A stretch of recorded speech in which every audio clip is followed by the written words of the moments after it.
And we are live. Welcome to X Garage, everybody. I'm here with Tufan, who is from Persia, Persian descent, right?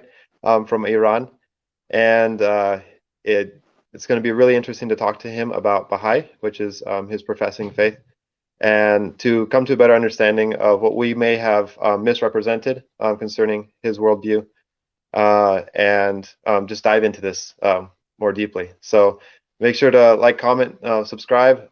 We welcome your interaction as we do this live broadcast, and I hope that we can have you guys ask us questions and see where we go with this. This will be really interesting. So Tufan, first, just primary things I just wanted to ask you is, how did you come to the Baha'i faith? Was it your family was Baha'i, or did it something that happened later in life?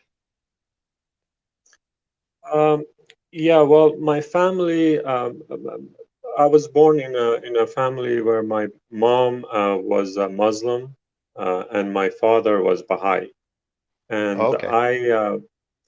they weren't practicing their religion. You know, my dad wasn't really practicing his faith. My mom wasn't really practicing. So I was raised really without, just knowledge of any of these religions. I mean, in Iran, of course, they teach you, because I was in Iran until I was 15 years old.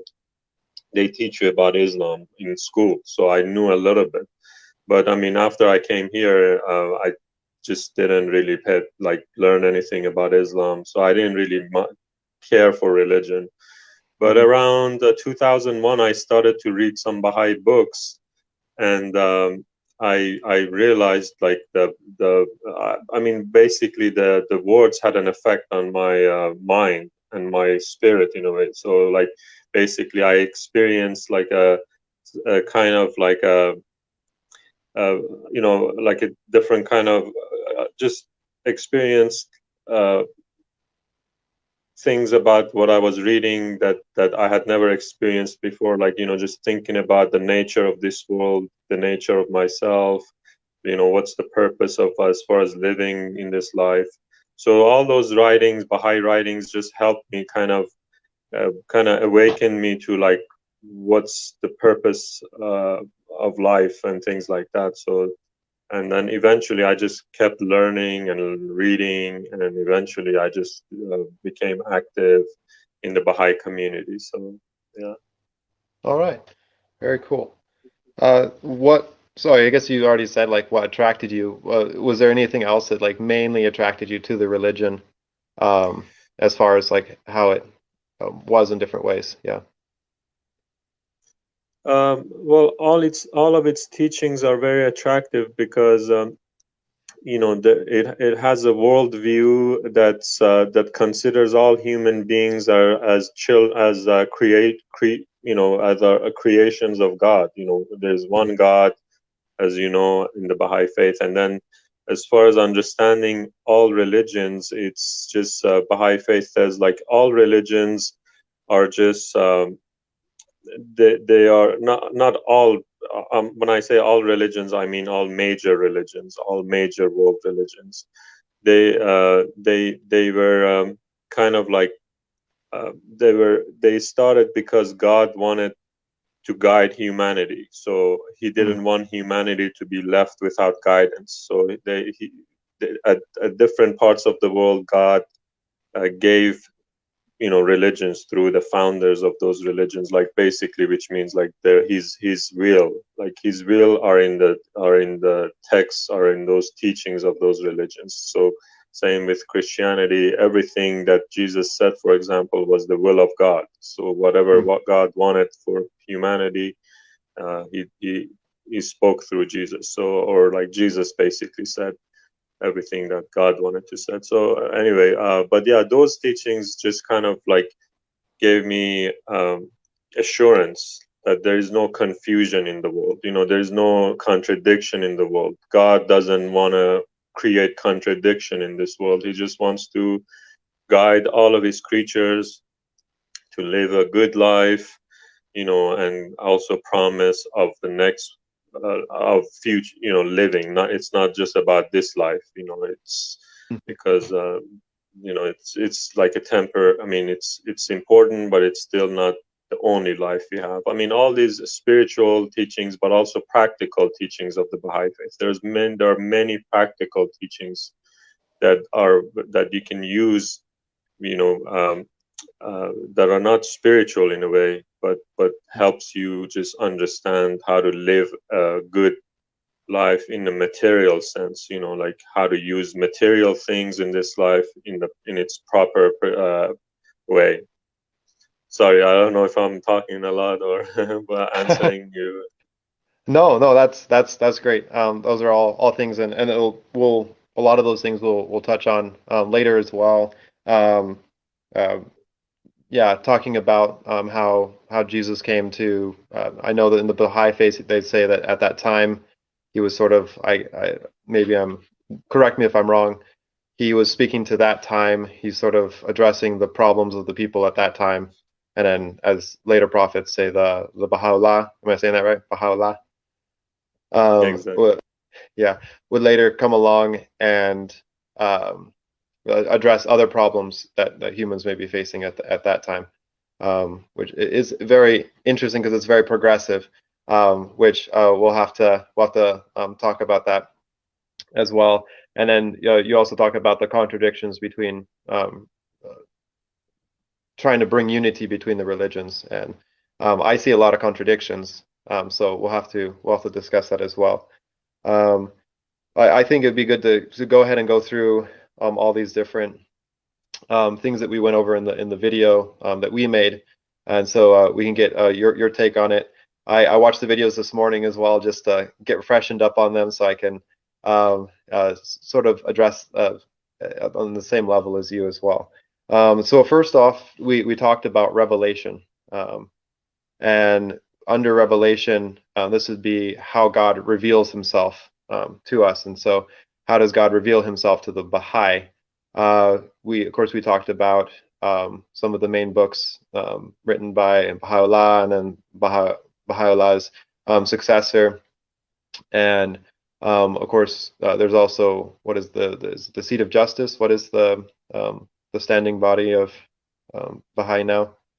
Yes, the Universal House of Justice is a governing body. Yes. Oh, okay, the Universal House of Justice.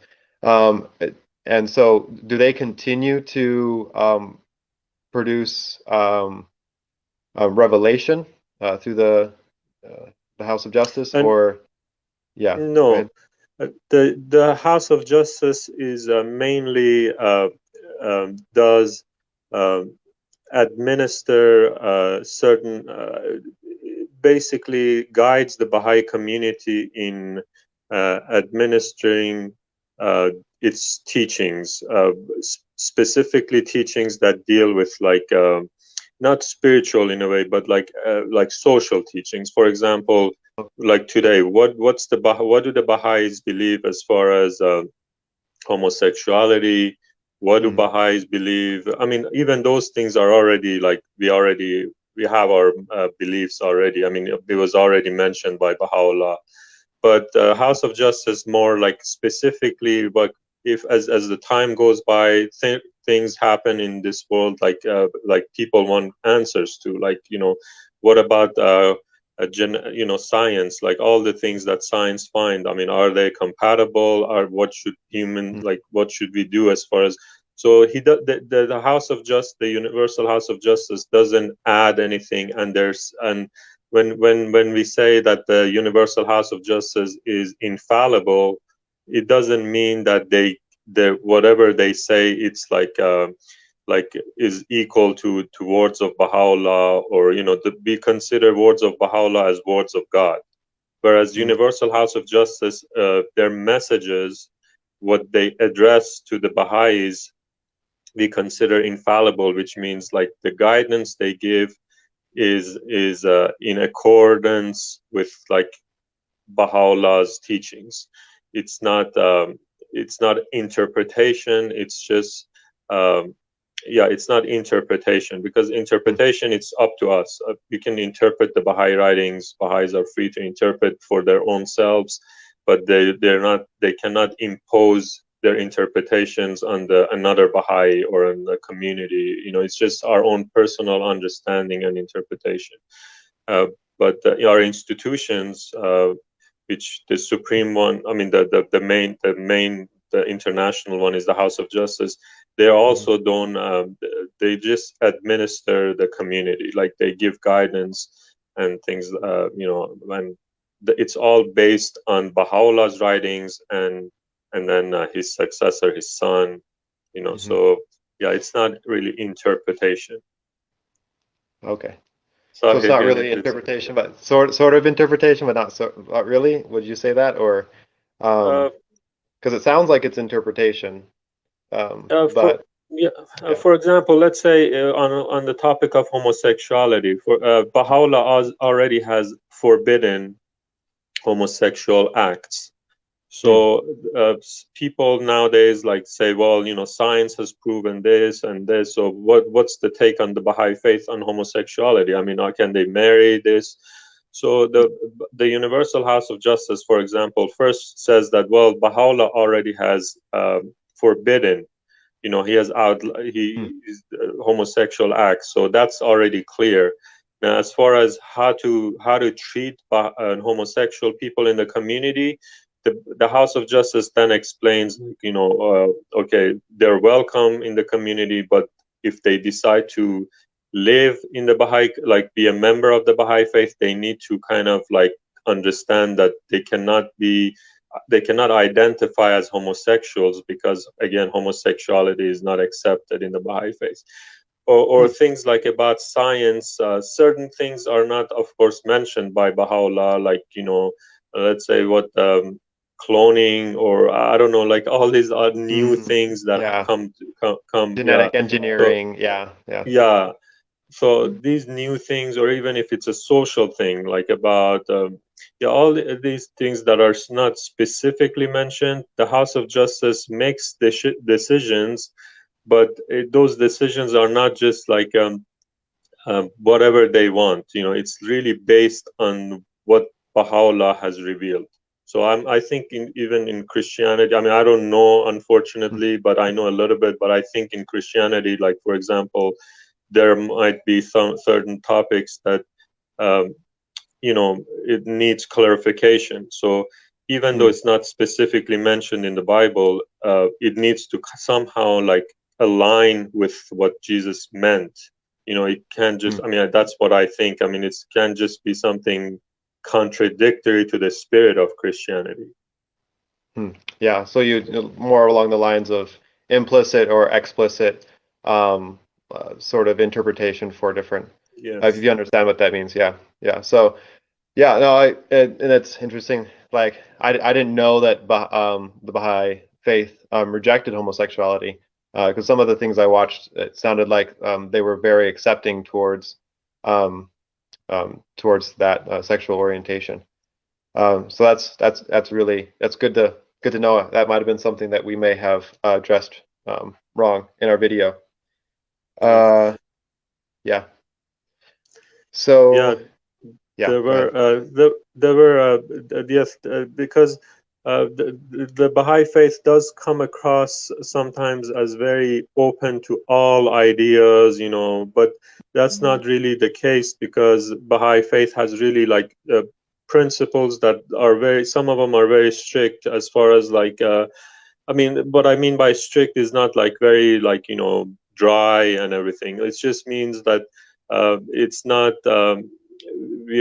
we don't really flow with what like social movements. We don't just say, okay, whatever society says it's okay, let's just say it's okay, or whatever science says it's okay. We really based all of our everything is based on what Baha'u'llah has said, and Baha'u'llah has said that he's saying what God has willed for humanity. So that's Hmm. what really it's best for humanity.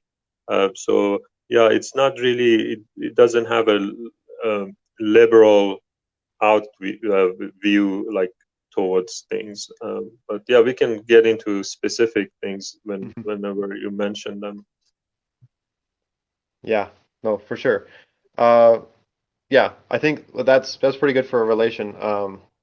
So obvious. Oh, I guess there'd be a few more things I'd ask, specifically concerning like what books specifically would Baha'i consider as their inspired revelation, uh, as far as that goes. Books, okay. Yeah. Yes, all the writings of Baha'u'llah, which consist of several books and many, like thousands of tablets. And what I mean by Mm, tablets are just letters that Baha'u'llah addressed or answered certain people who asked him questions. So everything that Baha'u'llah wrote be considered as words of God. And but there are certain books, like for example, the Book of Laws, the Most Holy Book. He specifically wrote it to address a lot of social teaching, social things, and also spiritual topics, things. So, and then there are other books. But if for someone who's interested in learning about what Baha'u'llah says, he can start with any book. I mean, just understanding what he says. Like, because if he, let's say, for example, if he starts just reading the Most Holy Book, because that book deals with mainly like laws, he mhm, might be like, he might be just like a little too, just too. Too straightforward. I mean, like, it's not. It depends, because again, Baha'u'llah has talked about spiritual matters in different areas, as he has addressed like things about different other religions, like Christian topics, mhm, about Jesus, for example. He has written several tablets specifically mentioning how the station of Jesus, that he is the Son of God. He was crucified on the cross. He did sacrifice for humanity. His the effect of his revelation, the effect of his words are like, have transformed the world for over thousands of years. So yeah, mm, all these depends what the person is looking for. And then mm. Baha'u'llah's writings are vast. So Okay. So I guess that would kind of get us into theology proper, which would be talking about how you guys see God, um, because as Christians, uh, especially from at least my perspective, being a Reformed uh, theologian, I very much am Trinitarian. If you know what that means. So I believe that it's Father, Son, and Holy Spirit. They're three unique persons, but one unique being, who is God. Um, and I know that this is very contradictory to people who believe in who are Muslim, those who are uh, Mormon, because they're very, very much uh, monotheists, right? Single God. Um, so, what do the Baha'i believe? I mean, you said that they do say that Jesus is the Son of God. For us, yes, he's the Son of God, but he is God, and in the same level as God. And he was not created. He's been around since the beginning of the world. So, what do you believe about that? Especially about Jesus Christ, in concerning yeah, Christianity? it's a very sensitive topic, because Mm, because it's caused a lot of misunderstandings between people and religions. And for example, even words, that like in Islam they refer to him as prophet, but mhm, in Baha'is we say prophet, but we also call Jesus a manifestation of God, same as Baha'u'llah. So I mean, all mm, these terms are just like words. I mean, prophet just means prophesizing, prophesizing things in the future, but it doesn't really mean like he was just a prophet. So, but anyway, as far as the Baha'i view is that yes, Jesus was born, you know, he always existed. Like he wasn't like human beings who are born from the time of inception. So Jesus is a spirit. His reality always existed in before before coming to this world. So that's, yes, we agree with that. We agree that Jesus was crucified, and but is in Islam it's a different thing. But I can explain why that there is that misunderstanding where they say, no, Jesus wasn't crucified, but it's just a misunderstanding because or we can talk about that later.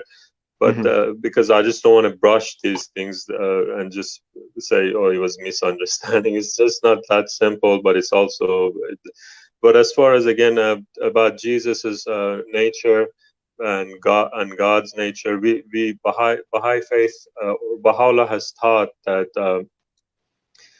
God, same as Christianity, there is one God. Now, if for us humans we say God, but we don't really we can't see him, we don't really know what his reality is, but at the same time we know he exists. And then when we refer to Jesus, for example, or for Baha'is with Baha'u'llah, or it doesn't matter, basically we say we can say that they are God. Like, for example, I can say Jesus, yes, Jesus is God. And at the same time, I can say he's the Son of God. We recognize his station as the Son of God, and we can still refer to him as God because he has revealed the words of God. Everything about his reality, his being on this earth was the same as the will of God. So it's a little, it's all explained in the writings of Baha'u'llah. But yes, as human beings, we can say he's God, but at the same time, we recognize that Jesus or Baha'u'llah, they're not the essence of God, which means the essence of God is something that human beings can never comprehend, or they cannot approach, or they cannot be in close contact with, because it just would not be possible. And the analogy that sometimes I think either Baha'is use or it's in the Baha'i writings is like the sun and earth, for example. Like the reality, I mean, we can never approach the sun cannot descend on earth because it would consume everything. So what we see from the reality of the sun is its rays of light, its warmth, its attributes. So Jesus, we see him as a perfect um, reflection of God's attributes. Like no one can ever reach that station. That's something that God has only bestowed on Jesus, because he again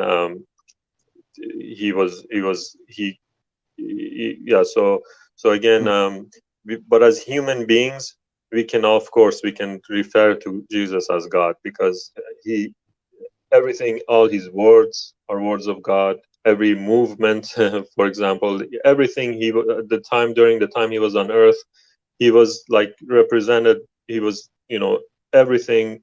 He was the will of God through him.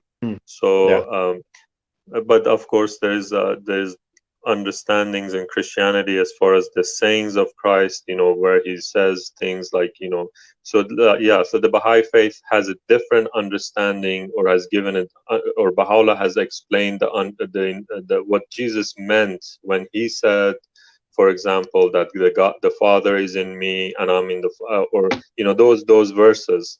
So there's basically a understanding that Baha'u'llah has given us, where we understand what Jesus really meant, when he said, for example, God. So sorry again. Maybe I'm talking a lot about this, but No, yes, sorry. Go ahead. no. That's really interesting. So, you believe that Christ, or Jesus Christ, he is the reflection, more of like he's the rays of the sunlight of God. Um, Sort of, he's the full representation, but not the entirety of God. which of course Christianity would probably reject that, given the the verse that you mentioned about Christ being in God and God being in him, and our idea of his full duality of being 100% human, 100% God, at the same time. On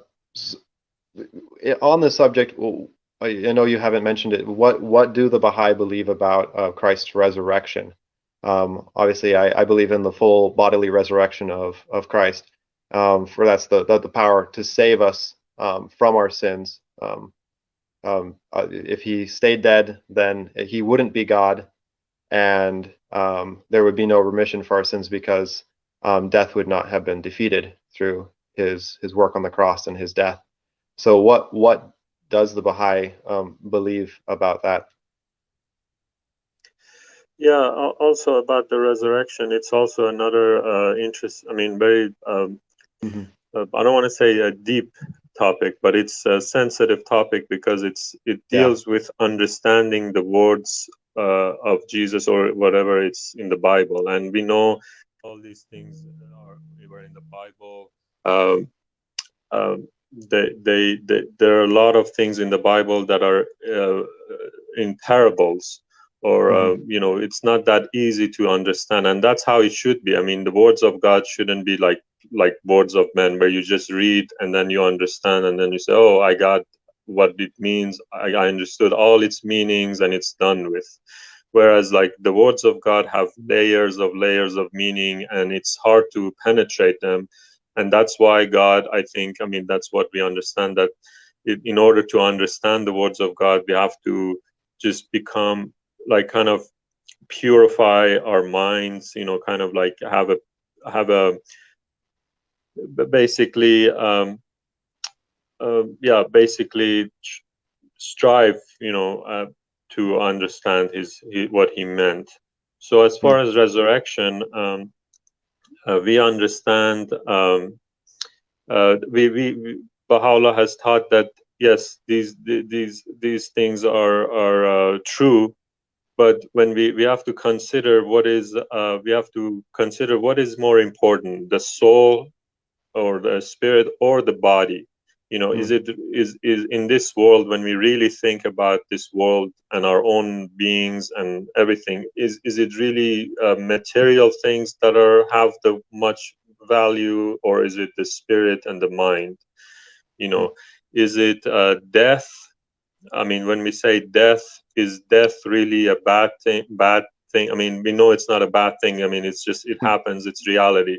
But is it material death? Is it an important thing, or is it our soul that it's the most important thing, which is like it's eternal?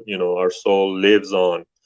So physical death is really nothing to really just kind of like something that we should really say it has such a, I mean, as far as Baha'is, we say, like, it's not the main thing. It's our soul that's most important. So when it comes to the topic of resurrection of Jesus, we also say that Baha'u'llah has explained that when Jesus resurrected, it's mainly he's a spirit. It's not, I mean, sure, it's in the Bible. It's written exactly that the apostles saw him, they touched him, all those things. The tomb was But empty. Yeah. again, there are things that are very allegorical in the Bible.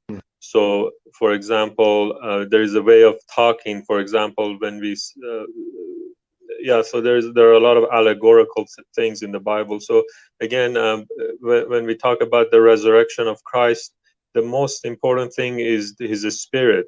That if his spirit has resurrected, which means he was able to guide all the apostles, he was able to spread Christian, because it was through Jesus eventually. I mean, of course, apostles sacrificed, they went around, they went to different regions and all, they did everything, but it wasn't because they saw Jesus physically, it was because they knew in their heart, they had faith that Jesus was alive, like his spirit was there to have like a true friend next to them, helping them spread his teachings. So again, for resurrection, we believe that Jesus's spiritual resurrection was the most important thing compared to his physical resurrection. Because if we say someone came back from dying, of course we know Jesus. This story is very unique. I mean, what happened to him and everything. But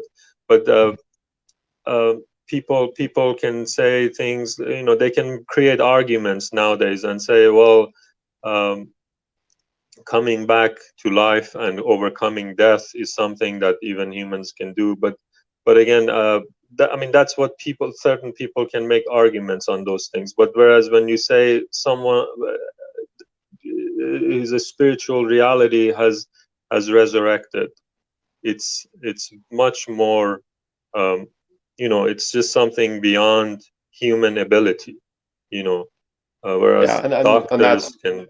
yeah, Yes, and go that's why ahead. we believe that, and that's why we believe that he's God, because God is only has the power to raise us up from the dead, and it actually says in the Bible that God raised him up from the dead, um, and because God has the control over the body and the soul and death and life, he's the ultimate authority and is sovereign over that. I mean, that's what we believe.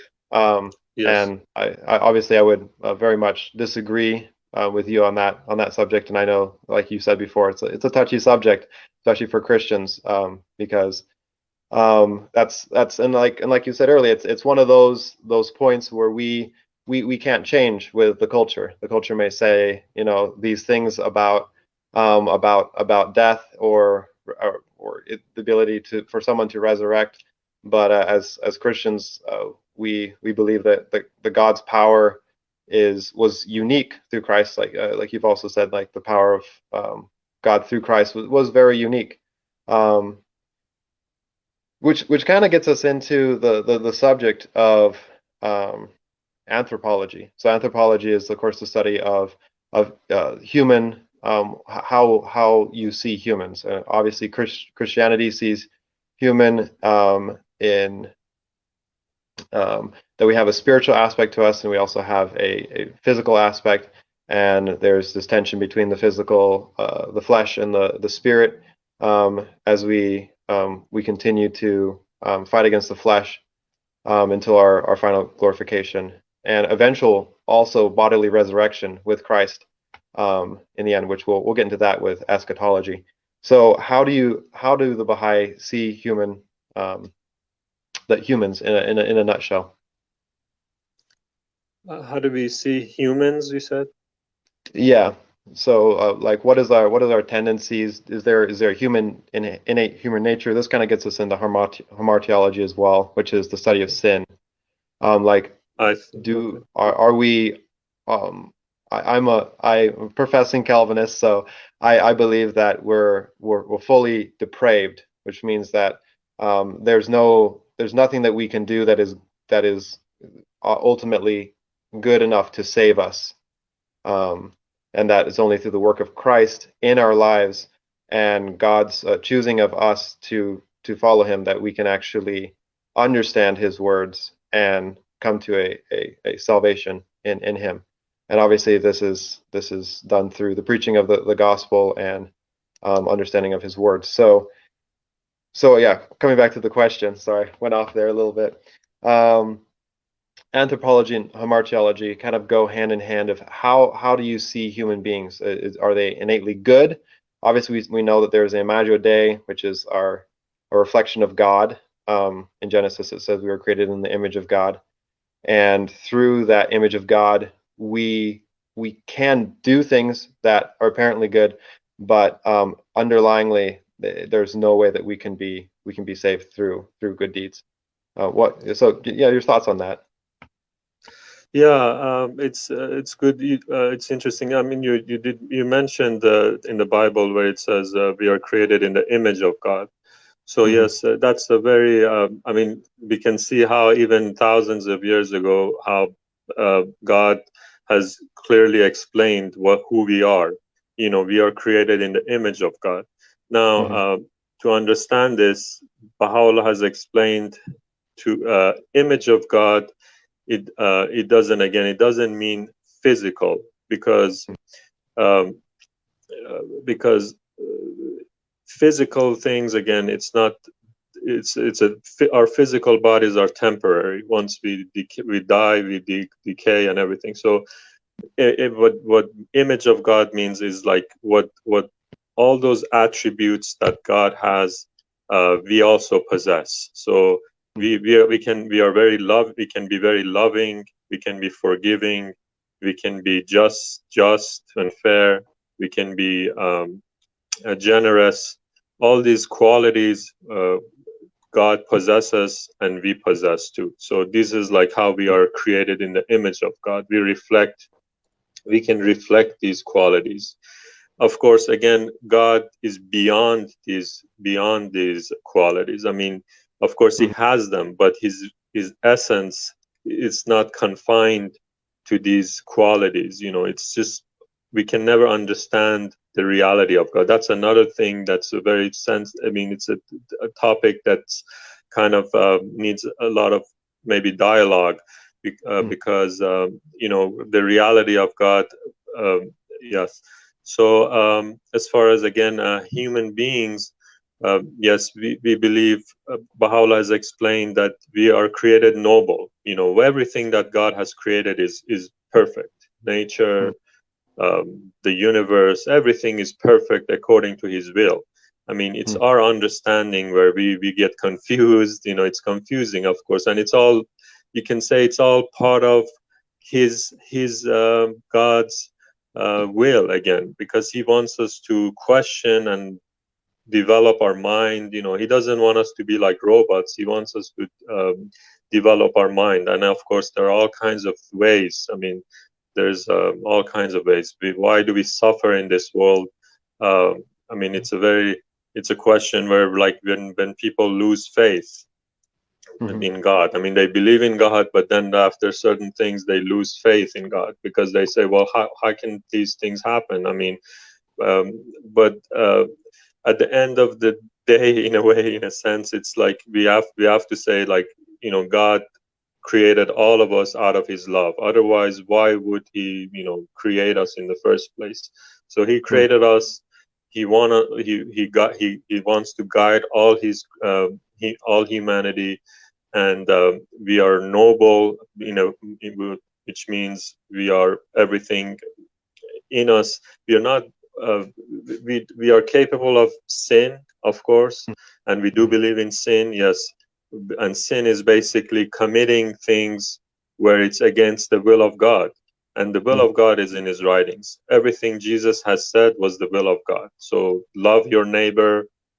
If you don't live up to that standard, you fall short every day. So that's, like, in a way, sin in different degrees. You can call it sin. Some people will call it like shortcomings, weaknesses.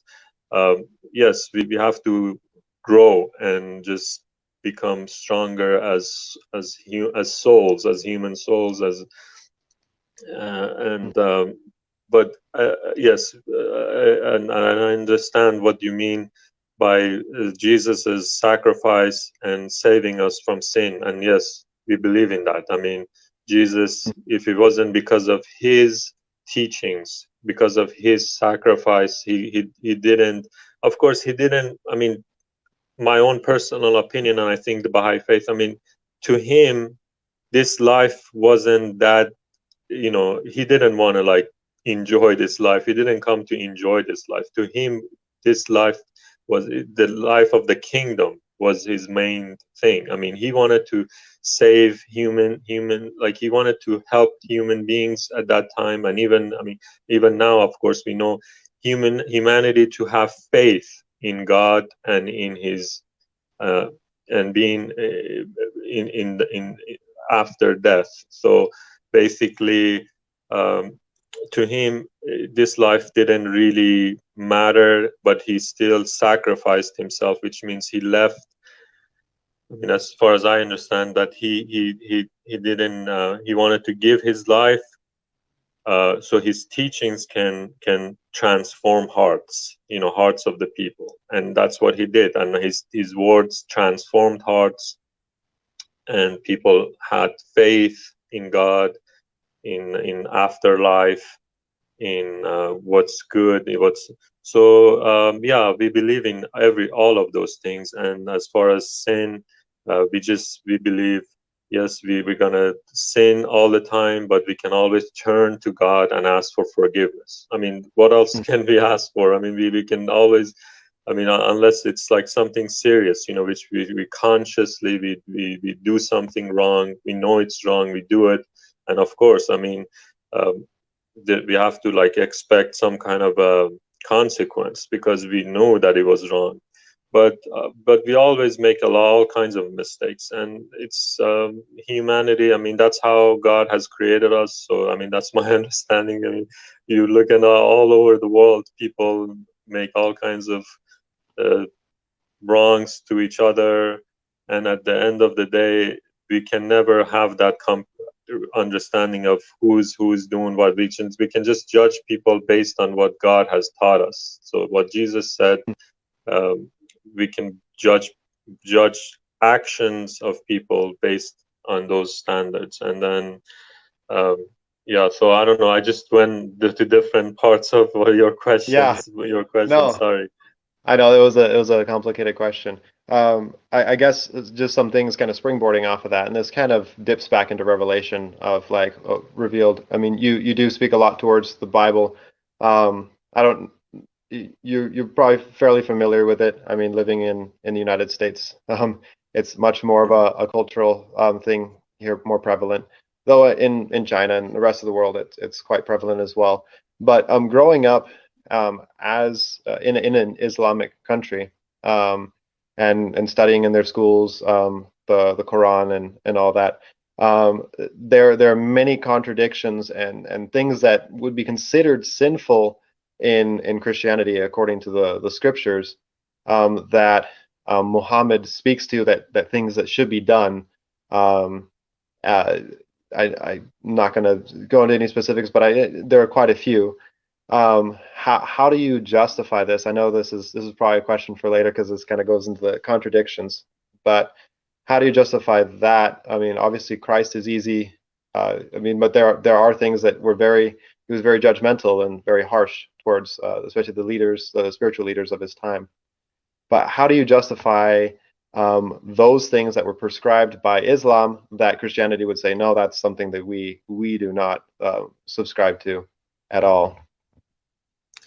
Yeah, it's a very important topic, and these things are not like especially by someone like me who's just like who's Yeah, still fairly young new in into it. understanding even my own religion. I mean, but Yeah. it's very important questions, because all these things cause kind of like uh, cause us to kind of cause Muslims to kind of like distance themselves, or like all these things. But yeah, Mm, it's very important to understand that why is it that if we say that Jesus had this message of love, and Islam says, of course, I mean, Islam says its message is about peace, salam, which is their greeting, mhm, which is the Muslim greeting, is says peace be upon you. yeah. So Mm, they have these teachings, but at the same time it was spread through war and all these things. And I know what you mean.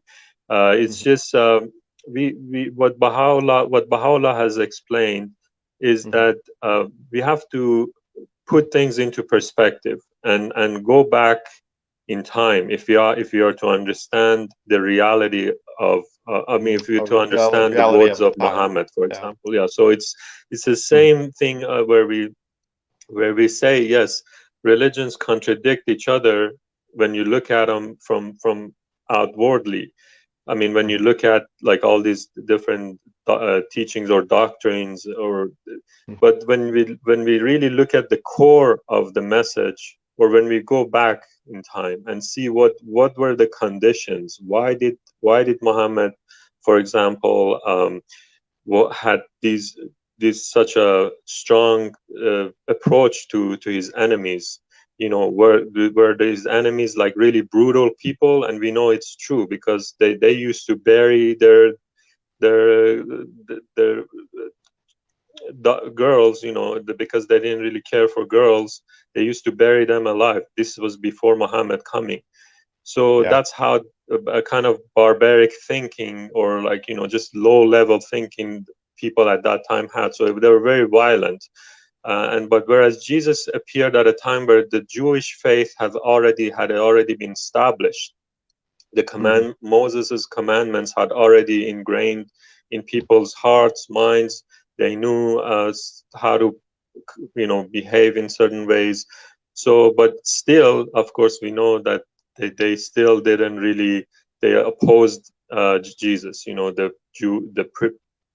Pharisees. They all opposed him and all of that. I mean, they had their own understanding of the words of Moses and everything. So, but yeah, we the way we understand, we say that Muhammad advanced those people as much as he could through his teachings. Of course, people, again, after the passing of the founder, you know, people do all kinds of things. All kinds of things have done in the Christian faith, unfortunately, in the Islam faith, and of course, even Baha'is, for example, they, let's say, you see something in me right now that someone might say, well, I mean, this person is a Baha'i, but he's talking like this. These are Mm. all attributed to me. They all should be attributed to my own individual person, but not to Baha'u'llah, or like what you know, what Muslims do to Mm. Muhammad. Or so it's like it, there are all kinds of, unfortunately, all kinds of misinterpretations in religions, and as time goes by, these misinterpretations increase. So again, like what we were talking about in the beginning, how Muslims say that no, Jesus wasn't crucified, whereas Hmm. Muhammad, all that what Muhammad said was that he said that no, they never killed Jesus. So okay, so what, for example, we talk right now, we say, like, let's say one of our loved ones has passed away, and we Hmm. say that, oh, he never died. You know, we know in our heart, we say he never died. He's still alive. You know, we have this kind of talking, right? And we understand what we mean. Like if I say my someone I really loved passed away, but at the same time I tell you, I said he's still alive, he's still with me, or some, you know what I mean. And Yeah. these are the kinds of misinterpretations that have, unfortunately, throughout time, have uh, just came into people's conversations. And now it's at a point where Muslims say, well, Muhammad said Jesus wasn't crucified because he said that no, they didn't kill him. I mean, no, that, what if, well, let's consider what Muhammad, maybe what he meant in another way. Maybe he, I mean, they have to consider this. I mean, they shouldn't really be fixated on this interpretation that, oh, Muhammad meant that Jesus wasn't crucified. No, maybe he meant that no, Jesus, they didn't kill him, they didn't kill his spirit. He's still alive. I mean, he never died. Yes, it's true. He never died. They crucified his body, but he never died, and it makes Mm. sense. It's a way of saying, and Yeah. we know people in those times talked in these ways. So Yeah. I don't know. What was your question? I kind of Yeah. No, forget. that's all right. A few things I want to address just out of that. Obviously, you said, well, you know, Jesus was working into the time of the Jewish leaders at his time, and it was already well established. But it was very narrow, that little area where he was teaching. But Christianity after that spread quite widely, and so to the point where Muhammad knew what Christianity was teaching at his time, and so uh, it's interesting that I don't know, he was so opposed to Christianity. Anyway, that's a whole nother bag of worms. it just seems to me that the sufficiency of Scripture through the Bible specifically seems so sufficient for everything we need. Why would we need another revelation? Uh, why would we need Baha'u'llah? Why would we need Muhammad when the things that Christ said speaks to us today and through all everything. And that's one of the things I continually have contention with this is uh, there just seems to be quite a bit of discontinuity, and when Christianity seems to be sufficient. I know you talk about evils that were done in these different things, and that they were attributed to the followers who were maybe misinterpreting what he said. In Christianity, we just say those people were not in the will of God. And if you look at, say, the Crusades specifically, um, they weren't. Those were mainly political wars where they were fighting specifically against invading armies and false religious ideologies put down by a corrupted church, the Roman Catholic Church at the time, which of course then happens through the Protestant Reformation, where we are able to reject those things and come to a better understanding of the Scriptures, coming back to the Scriptures. And in fact, at the time of the Protestant Reformation, most people could not read this Bible because it was written in Latin. And so the translation of the Scriptures from the original text into the English language, or into German, or into many of the other languages at that time, Spanish as well. I think that happened much later. It actually created this culture where, like you said, like there's this interpretation that we can personally do, but the fact that there was so much continuity and that there was a Reformation in the church, according to reading the Scriptures in continuity, is just for me it's astounding evidence that the Bible stands as the Word of God, and many of these other writings fail in comparison in continuity, in veracity. Just the fact that we have thousands of copies and manuscripts for the Bible, which so well we can do great textual criticism to actually find out exactly, or very, very nearly exactly, what the original text was. And I know that in the Baha'i faith that you would say, well, the time passing from Baha'u'llah to now in his writings is so short. We know what he said. The problem I have is, and maybe you can help me with this, is knowing with Jesus Christ that like there was people other than his followers who did write about him and in his time. Say Josephus was one of them. There was a few other historians at his time, but with Baha'u'llah, is there other books that address who he was, that are outside of the Baha'i faith, to understand like the veracity of his story, the veracity meaning the truth of his story and what he was doing? Is there any works like that? Oh yeah, I mean, one of the first Westerners. I mean, the first Westerner who met him, he was from Mm, England. He mm, met Baha'u'llah at his house, and he wrote his impression of Baha'u'llah, and his oh, name really? was Edward G. Brown. And if you Google it, Okay. I mean, he explains, he says like what, and yes, they there are books.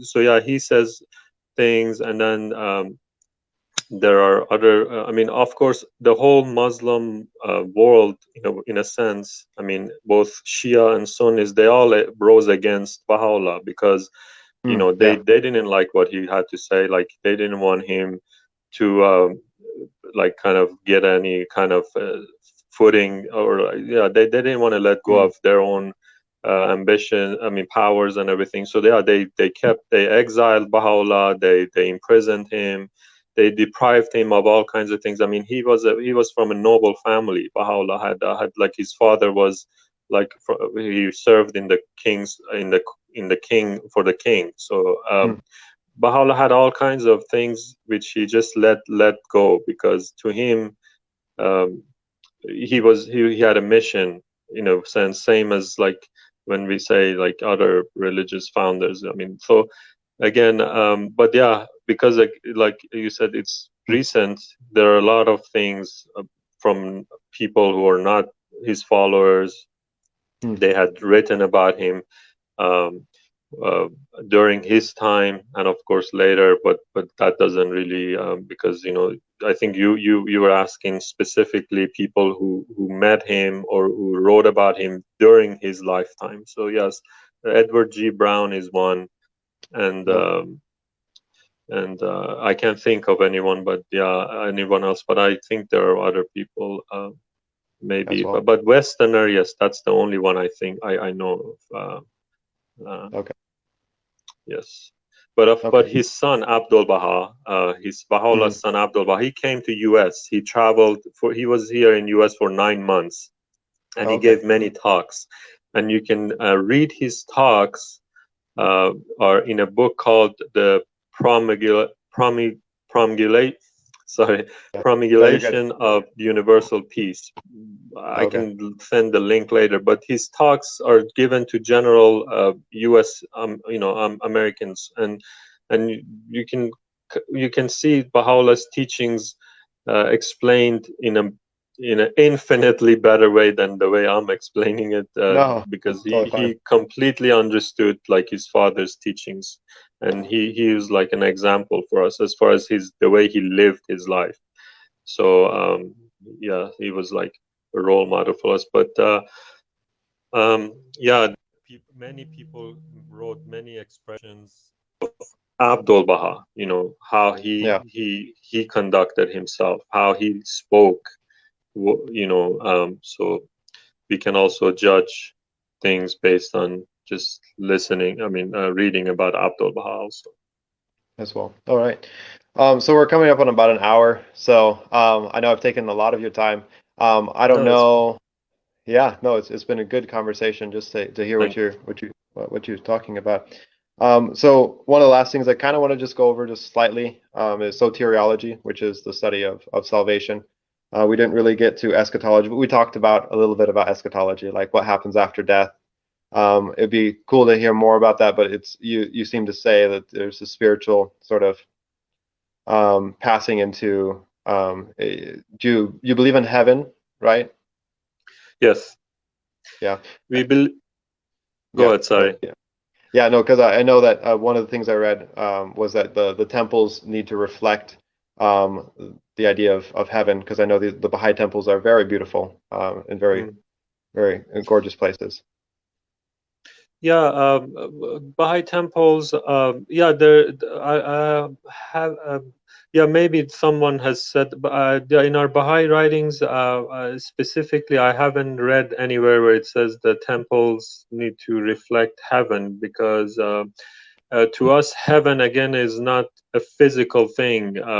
We like to, of Mm, course, as human beings, we like to associate everything to physical things. We can't really have mm, a better. We like to have physical mm, representations. We like to have images. So, but reality. But we also we say that heaven, for example. When you feel close to Jesus, that's like mm. heaven, right? I mean, that's like even in I this wouldn't say world. that, but yeah, yeah, I mean, yeah. let's just say in this world, let's not like Mm, for just like if we don't talk about the next other like when we after we die, but in this world mm, there is a hell and heaven for like a believer in a sense, right? Like mm, let's say if I'm close, if I feel God's presence in my life, if I feel close to Jesus, it's heaven, because I know he's satisfied with my actions. He's maybe I've done something or whatever. But if I do something wrong where I know it wasn't, I didn't make an effort to show love to someone, I didn't make an effort to help someone, I have that regret. So that regret, or that even that being distant, being away, not feeling God's presence, it's like hell. So Mm. those are conditions in a sense which are real. I mean, we can really say it logically. I'd like to use the word logically, because we need to use our logic. I mean, me No, myself, for real. I'd Yeah. like to always use my logic and say logically, it makes sense to me what is heaven and what is hell. It has Mm. to make sense to me. I can't just have some abstract understanding of it. So, but in the next world, of course, there is heaven and hell too. But of Mm. course, none of us have been there to see. Is it like is it like? I mean, the next world is not a physical world, as we know. I mean, even in the Except for Bible, Jesus Christ, of course, he's seen it, and yes, we also Ezekiel seems to have visions of it in the Old Testament, and so does Jeremiah, Isaiah. They have different ones, and so does John. So in Christianity, we know. Anyway, so just finishing out with soteriology, just some things to consider. It's been so good to talk to you and have same here. these conversations. So with soteriology, which is the study of salvation, of course, I want to hear what it is to be part of the Baha'i faith. I know I read a lot of things where it's like you can be a Christian and also be Baha'i, you can be Muslim, also be Baha'i, Buddhist, and also be Baha'i. With Christianity, we don't believe that. We're very exclusive to Christ and Christ's salvation. In fact, if you read in Romans, you read in Hebrews, it's very clear that this is the way it has been since the time of Abraham. In fact, it says Abraham by faith came to salvation through his faith, and it was accounted to him as righteousness. And so there's nothing that, and it also says in other places where that our work is not of ourselves; it is a work of God, so that we cannot boast about, hey, I did this to come to Christ. And this is what Christianity believes, is that we are lost in sin. In fact, it actually says none of us desire God. We are happily enslaved to sin, but it's through Christ reaching out to us that we are brought into a saving faith with Christ, and that through His work on the cross we can have salvation, and we can be brought into reconciliation with Christ, which we broke when we were in the garden and we ate of the fruit of the garden. So and we fell into perpetual sin, something that was not solved until finally Christ worked through the Jewish people to bring about his promised Messiah, who is Christ, who is God in the flesh. And so this is the gospel of Christianity. Like, and through this work of Christ, we can be brought into a relationship with Christ, and then the Holy Spirit comes into our lives, and we are able to do good works according to His word. We don't have to, like, we look at these rules and we go, okay, these are the rules that He wants us to do, but it's more of a help because the Spirit in us propels us or compels us to do those good works. And so we don't have to do good works to be saved, but good works are the fruit or showing that we are saved. So that's what Christianity believes. How do you become a Baha'i? Just have you have the last word on that. Yeah, we can definitely, just before I answer this, yeah, we can definitely talk about other things. I didn't, unfortunately, I didn't get a chance to prepare a lot of before. I know you No, send it's me the totally message fine. as far as the topics, but I can definitely prepare like about this salvation and other Mm. topics, and they're very And we can interesting come to back and we me. can talk more. Yeah. Yes, and as far as becoming a Baha'i, it's just understanding um, Baha'u'llah, recognizing Baha'u'llah as a manifestation of God. I mean, when Mm. once we recognize a person who says Baha'u'llah is a manifestation of God, he's not saying that, he's also saying that um, um, past, he's saying that everything in Jesus, for example, he said, yeah, I don't want to get into it, but yeah, basically, just recognizing Baha'u'llah as a manifestation of God, it's enough for someone to become a Baha'i. I mean, to Yeah, see, and yeah, I think I saw that when I was reading because I listened to the whole holiest of scriptures, the Baha'u'llah's original. I can't remember the name of it right now. It's one of those other names I have a hard time pronouncing. But I actually listened to all of it, and yeah, I remember that was the big thing is just declaring that Baha'u'llah is God. So at least we got that right. I hope in our talk. Was there anything else specifically? I know you didn't have much time to prepare. That really stood out in our video that you said like, oh, this is something that I really have a tension with. As far as like you were saying, this is something that the Baha'i faith believe, but it is not something that we actually believe. Was there one specific one that was like, this is not a good point? Yeah. Yeah, when I watched the videos, there was I mean there were I thought about everything you said, you and the other two friends, and I know their name. I just right now it's like my mind is still not Yeah, like I Jacob and can't. Heath. But unfortunately, I didn't make notes, so I'll watch them again and make some notes, and Yeah, then in the future, when it's possible, I can bring up those points. Like you yeah. said, Let's on the keep in topic of contact. homosexuality, I was one of them where I was like, no, I mean, we don't accept homosexuality Hmm. or homosexual. So there are other things, I think, and then yeah, for the future, I'll definitely be more prepared. I mean, Yeah. today was Yeah, no, it's a holiday, and yeah, no, thank you so much for spending time coming thank on the show, and yeah, we'll have to talk again, be more prepared, and I hope that you think about the things I said. Obviously, it was good to hear your perspective and to understand the things that we could get right, and this has been a real pleasure. So thank you, Tufan. thank you, Ethan. Thank you. It was Um, same here. Pleasure. Yeah. So thank you for joining us on X Garage. It's been a real great time here with Tufan, and I hope you guys enjoyed our conversation and the time we got to spend discussing these things. Uh, X Garage. All right, thank you, and please give my greetings to other friends, and hopefully I'll meet them. I'll talk to them also. Yeah, no, maybe next time we can have them on as well. That would be wonderful. Yeah. Thank you, Tufan. Thank you. Bye bye.